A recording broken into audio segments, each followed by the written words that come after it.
10 जो बचा हुआ था एक्सरसाइज 1.2 का क्वेश्चन नंबर 3। तो क्वेश्चन नंबर 3 पढ़ो क्या दिया है। Find the LCM and HCF of the following integer by applying the prime factorisation method. Number 1 12, 15 and 21। तो नंबर 3 का 1 ने क्या दिया है 12, 15 एंड 21। इसका क्या निकालना है LCM और HCF। तो कैसे निकाला जाएगा पता तो है ही, सिखा दिए थे। 12 है तो 12 को 2 से डिवाइड करने से कितना होगा 6 टाइम, 2 को फिर 6 से डिवाइड करेंगे तो कितना होगा 3 टाइम। 15 तो जानता ही है 5 3 जा 15। 21 3 से करने से कितना होगा 7। तो 12 equal 2 into 2 into 3, 15 equal 3 into 5 and 21 equal 3 into 7, 3 into 7 आया। तो पहला क्वेश्चन क्या है LCM निकालना है। LCM में क्या लेना है सबसे ज़्यादा LCM। तो यहाँ 2 बैठा है 2 ठो, तो 2 ठो ही 2 आ जाएगा।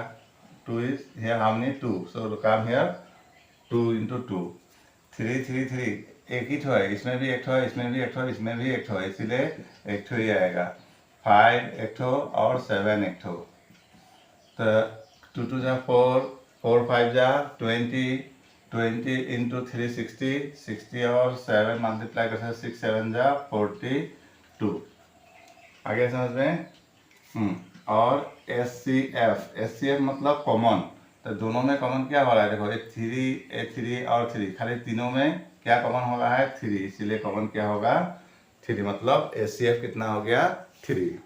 आगे समझ में है ना। ऐसे नहीं लिख के ऐसे भी लिखा जा सकता है यहाँ पर 2 स्क्वायर इंटू 3, 3 इंटू 5 और 3 इंटू 7। तो ऐसे लिखने से क्या होगा, यहाँ हाईएस्ट पावर 2 है तो 2 स्क्वायर आएगा, है ना। देखो 2 स्क्वायर 3 3 3 एक ठो आएगा, 5 एक ठो और 7 एक ठो। तो मल्टीप्लाई करने से कितना आ जाएगा 422, है ना। और SCF में हमेशा कॉमन बोला, तो कॉमन कितना हो रहा है 3, इसीलिए कितना हो गया 3। चलिए अगला क्वेश्चन देखा जाए। अगला क्वेश्चन है तुम्हारा नंबर B, मतलब 2 नंबर 17, 23 एंड 29। तो देखो 17 ये भी प्राइम नंबर है, 23 ये भी क्या है प्राइम नंबर, और 29 भी क्या है प्राइम नंबर। मतलब ये दोनों में कोई भी नंबर क्या नहीं है कॉमन नहीं है, नो एनी कॉमन फैक्टर। तो सो SCF कितना हो जाएगा 1 हो जाएगा। बात समझ में आया। 17, 23 and 29 are 3 numbers are what here prime number, मतलब इस दोनों का कोई भी कॉमन फैक्टर 1 छोड़ के है ही नहीं, इसीलिए यहाँ कुछ भी कॉमन होगा नहीं। कुछ कॉमन नहीं होने से हमेशा क्या होगा SCF 1। और LCM क्या करना है, अगर को प्राइम नंबर हो चाहे प्राइम नंबर हो उस सबको क्या करना है मल्टीप्लाई कर देने से हो गया।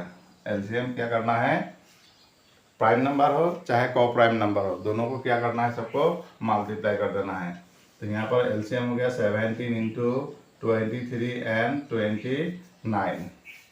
ओके, तो मल्टीप्लाई कीजिएगा तो कितना आएगा 1 1, कीजिए मल्टीप्लाई 1 1 3 3 9 आएगा।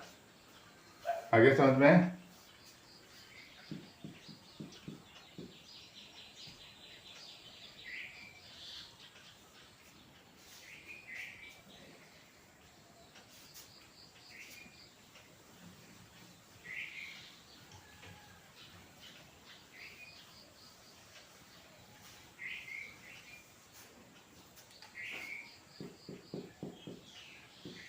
एट 9 एंड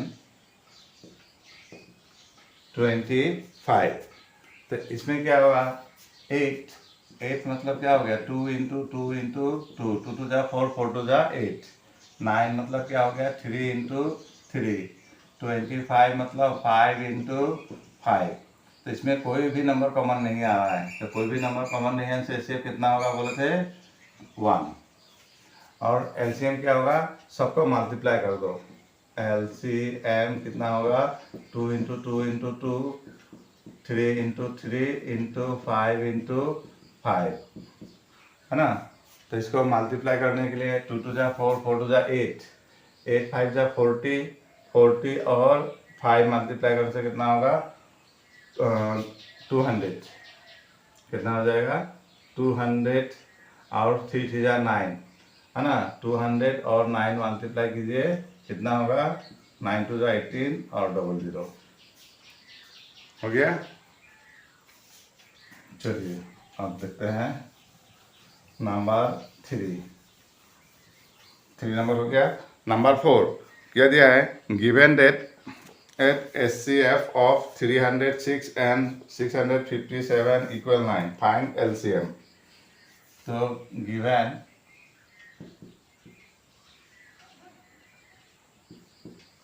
एचसीएफ 306 और 657 का कितना दिया है 9, व्हाट फाइंड आउट एलसीएम, क्या करना है फाइंड आउट करना है। तो क्वेश्चन नंबर 2 में हम लोग प्रूफ किए थे क्या, LCM into HCF equal product of 2 number. तो वी नो एलसीएम इक्वल क्या होगा, प्रोडक्ट ऑफ 2 नंबर,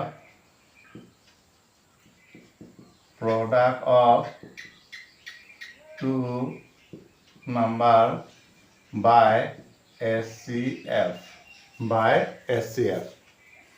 तो यहाँ नंबर कितना दिया गया है 306 और 656। तो प्रोडक्ट ऑफ 2 नंबर में क्या आएगा 306 इंटू 657 बाय एचसीएफ कितना दिया गया है 9, है ना। तो 9 से कोई भी नंबर को डिवाइड कर दो, ए भी होगा ए भी डिवाइड, दोनों ही डिवाइड जाएगा यहाँ पर, है ना। तो कोई भी एक डिवाइड कर दो, तो इसी को डिवाइड कर देते हैं, 9 3 जा 27, निकलेगा कितना 3 36, कितना आया 4, तो आ गया कितना 6 5 7 और 34 मल्टीप्लाई किया जाए, 7 4 जा 28, बच गया कितना 2, 5 4 जा 20 और 2 22, है ना। और बचा कितना 2, फिर 6 4 जा 24 और 2 26, 7 3 जा 21, 2 5 3 जा 15 और 2 17, बचा 1 16, 6 3 जा 18, 18 और 1 9, प्लस करो 8 3 3 10 11 12 2, तो एलसीएम कितना हो गया 2 2 3 3 8। आया समझ में, ठीक है। चलो अब आ गया क्वेश्चन नंबर 5। क्वेश्चन नंबर 5 क्या दिया है, पढ़ो तो क्वेश्चन।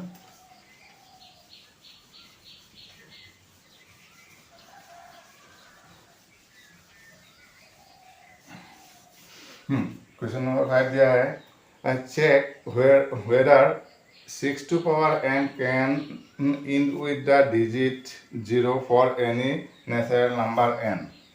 तो चेक करने के दिया है 6 to power n, क्या इसका एंडिंग में 0 आएगा क्या, मतलब जिसका पावर निकालेंगे तो इसका 0 हो सकता है क्या।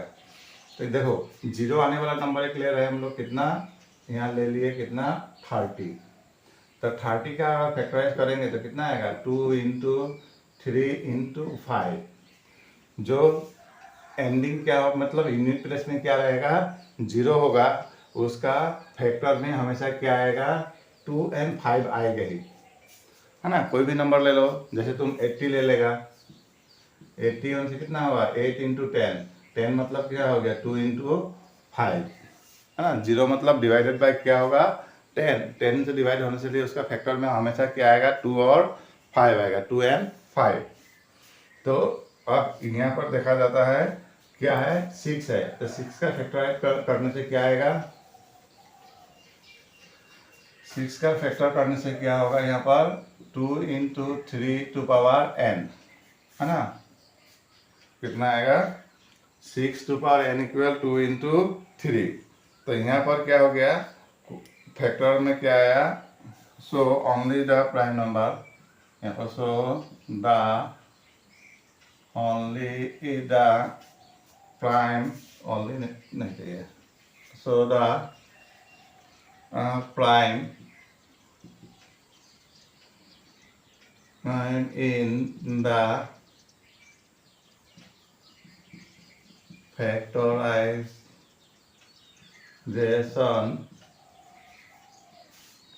of 6 to power n equal 2 into 3 to power n।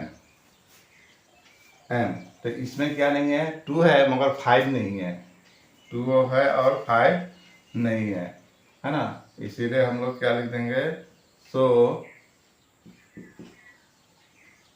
there is no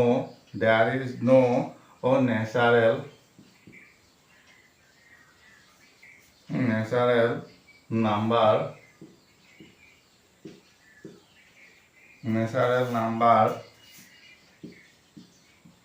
n for which 6 to power n in with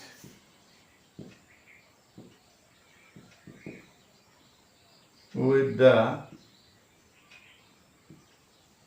digit 0, end of digit 0।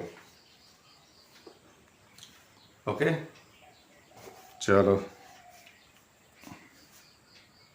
6, तो क्वेश्चन नंबर 6 किया दिया है, explain why 7 into 11 into 13 plus 13 and 7 into 6 into 5 into 4 into 3 into 2 into 1 plus 5 are composite number। तो composite number और का मतलब क्या होता है, composite number and coprime number का मीनिंग सेम ही होता है। अगर ए नंबर है, ए दोनों नंबर का हम लोग क्या निकालेंगे, फैक्टर निकालेंगे, और दोनों नंबर का अगर फैक्टर मिल जाएगा तो कॉम्पोजिट नंबर नहीं होगा, और नहीं मिलेगा तो होगा, है ना। तो चलो किया जाए अब।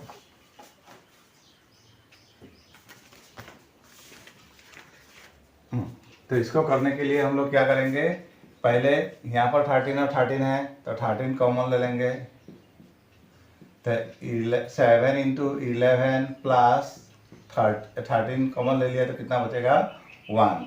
उसके बाद 13 इंटू 7 इंटू 11, 7 11 का कितना होता है 77 प्लस 1, तो 77 प्लस 1 कितना हो गया 78। तो 78 का फैक्टर निकालो, 13 हो गया है ना, 78 का फैक्टर निकालेंगे, 2 से डिवाइड करेंगे, 2 3 जा 6, 1 कैरी 18, 18 से 9 टाइम्स, फिर 3 से डिवाइड करने से 3 1 जा 3, 3 3 जा 9, तो 2 इंटू 3 इंटू 13 हो गया। हाँ, इसका फैक्टराइज निकालो, तो इसमें से क्या पहले कॉमन ले लेते हैं सिंप्लीफाई करने के बाद। अगर ऐसा किसी को दिक्कत होता है तो यहाँ पर डायरेक्ट 7 इंटू 11 इंटू 13 मल्टीप्लाई करके 13 लिखो, प्लस करके फिर फैक्टराइज करो, यही नंबर आएगा। तो 5 कॉमन हो जाएगा, तो 7 इंटू 5 इंटू 4 इंटू, और 5 कॉमन हो गया, 7 into 6 into 4 into 3 into 2 into 1, 2 into 1, और 5 कॉमन हो गया, इसलिए 5 पे जाकर कितना बचेगा 1। ओके,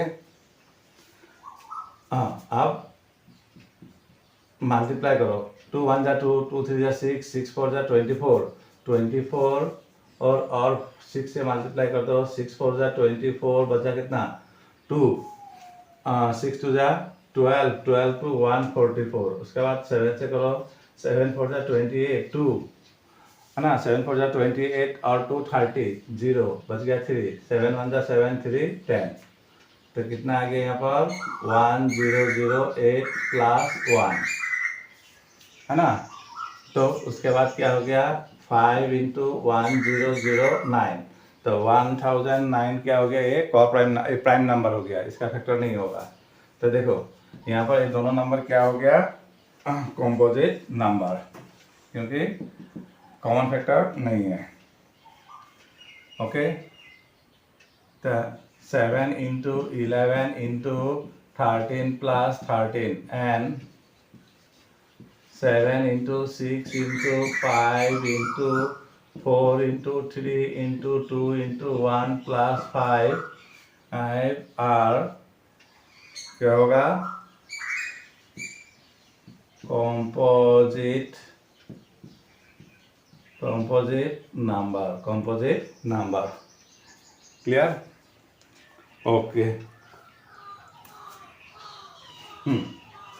उसके बाद क्वेश्चन नंबर 7 देखिए, क्वेश्चन नंबर 7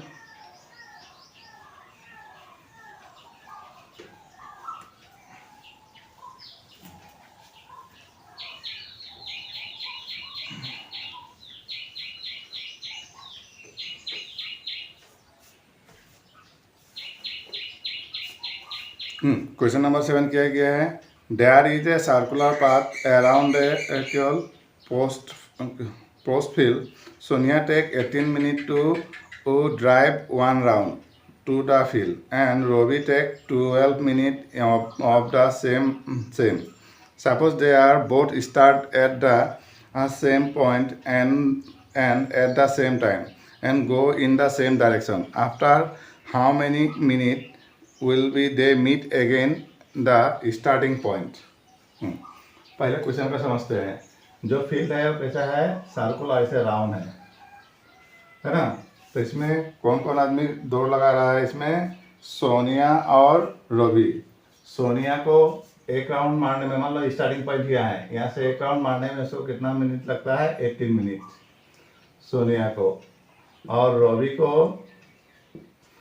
एक राउंड में कितना मिनट लगता है, 12 मिनट। अब दोनों आदमी, मान लो यहाँ से दोनों आदमी स्टार्ट किया, तो फिर दोनों आदमी किस टाइम पर, कितना टाइम के बाद, मतलब एक ही पॉइंट में फिर आएगा। How many minute they will be meet again the starting point, मतलब इस पॉइंट में दोनों आदमी कब मिल होगा। तो देखो, पहला एक राउंड 18 मिनट में, दूसरा कितना होगा 36 में, तीसरा हो जाएगा कितना होगा 54। ये पहला हो गया 12 मिनट, दूसरा होगा 24, तीसरा कितना हो गया 36, मतलब दोनों 36 मिनट में फिर उस जगह पर भेंट होगा, है ना। 36 मिनट में इसका होगा 2 राउंड और इसका कितना राउंड हो जाएगा 3 राउंड। मतलब क्या निकालना है, दोनों नंबर का एलसीएम निकालना है ना। तो कितना नंबर था 7, तो यहाँ एलसीएम किसका किसका निकालना है, 18 और 12। तो 18 क्या हो गया, 2 इंटू 3 इंटू 3, है ना। 18 का फैक्टराइज क्या होगा, 3 3 जा 9, 9 2 जा 18, 12 कितना हो गया, 2 2 जा 4, 4 3 जा 12, 2 इंटू 2 इंटू 3। तो एलसीएम कितना आएगा, क्या बोले थे, एलसीएम में ज़्यादा लेना है। तो यहाँ 2 1 टाइम्स है, यहाँ 2 2 टाइम्स है, तो कितना टाइम्स आएगा 2 टाइम्स। 3 यहाँ पर 1 टाइम्स है, यहाँ पर 3 टाइम्स है, इसलिए 3 इंटू 3। तो 2 2 जा 4, 3 3 जा 9, 9 4 जा 36। तो therefore 36 minutes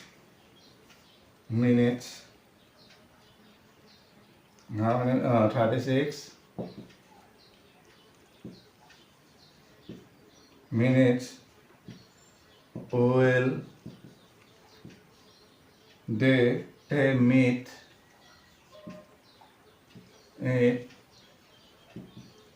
again at the starting point। आ गया समझ में, है ना। दोनों का क्या निकालना होगा, एलसीएम। तो 18 क्या था, 2 इंटू 3 इंटू 3, और 12 क्या होगा फैक्टराइज 2 इंटू 2 इंटू 3। तो एलसीएम में हमेशा क्या लेना है, ज़्यादा वाला लेना है। यहाँ 2 1 टाइम्स, यहाँ 2 2 2 टाइम्स, तो इसलिए 2 टाइम्स आ गया। 3 1 टाइम्स, यहाँ पर 2 टाइम्स, इसलिए 2 टाइम्स आएगा। 2 2 जा 4, 4 3 जा 12, 12 3 जा 36। ओके, चलिए और एक दो क्वेश्चन है इसी में का देख लीजिए। 8 नंबर 1,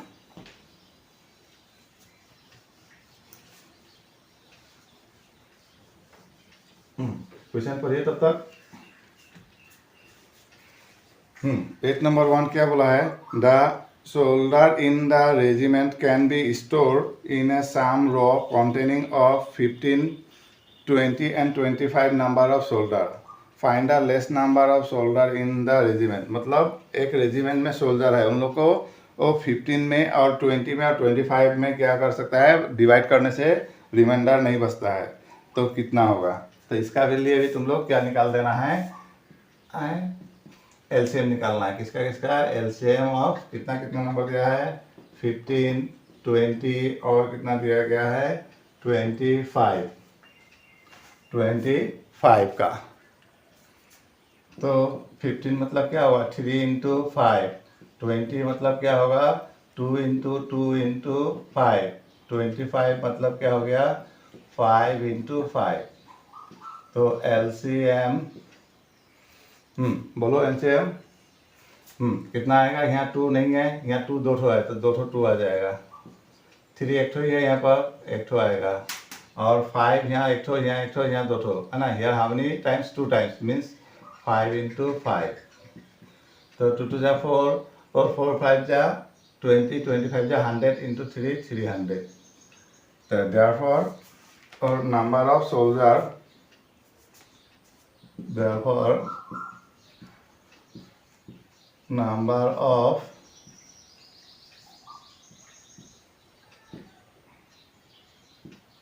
soldiers equal 300।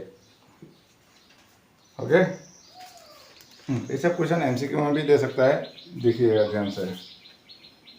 उसके बाद नंबर 2 में क्या दिया है, a bell ring at every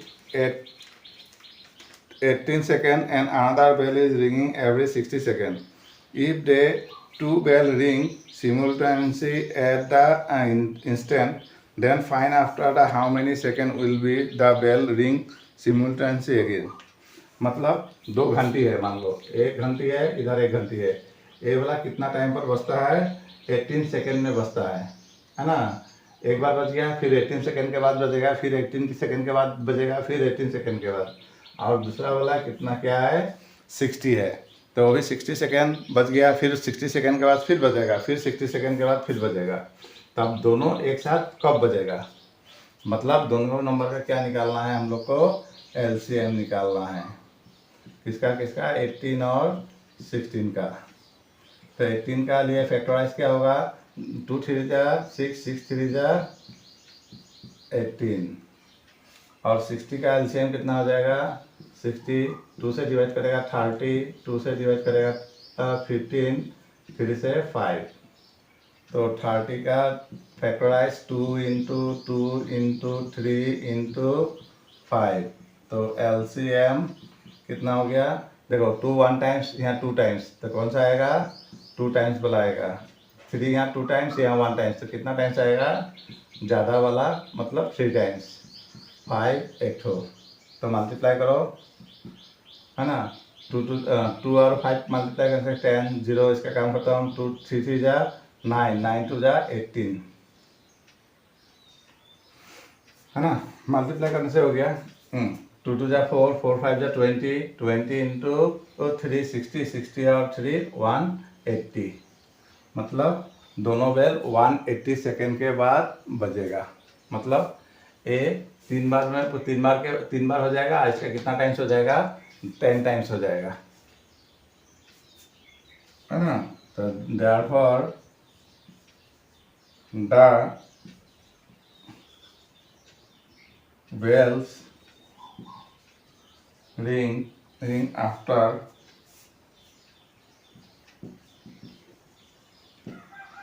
180 second. 180 second मतलब कितना होगा, 3 मिनट, ये भी याद रखना, है ना। 180 सेकेंड मतलब कितना हो जाएगा, 3 मिनट्स। ओके, चलिए और एक क्वेश्चन है।